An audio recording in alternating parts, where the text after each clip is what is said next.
আল্লাহ রসুল সাল্লাল্লাহু আলাইহি সাল্লাম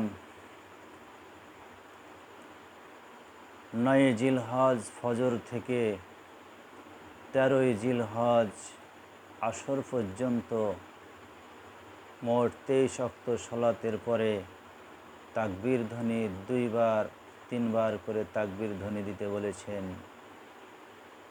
আল্লাহু আকবার, আল্লাহু আকবার, লা ইলাহা ইল্লাল্লাহু, আল্লাহু আকবার, আল্লাহু আকবার, ওয়ালিল্লাহিল হামদ। তাহলে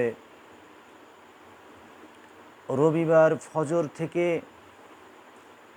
বৃহস্পতিবার আসর পর্যন্ত আমরা এই তাকবীর ধ্বনি বলতে থাকব। আমাদের প্রত্যেক মসজিদের মুসল্লিদেরকে এই তাকবীর ধ্বনি বলতে হবে।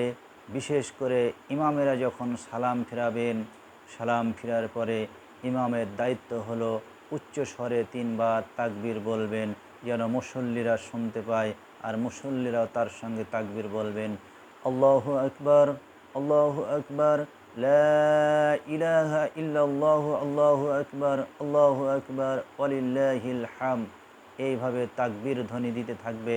অর্থাৎ রবিবার 9 জিলহজ ফজর থেকে 13 জিলহজ আসর পর্যন্ত মোট 23 ওয়াক্ত সালাতে এইভাবে তাকবীর ধ্বনি দিতে থাকবে।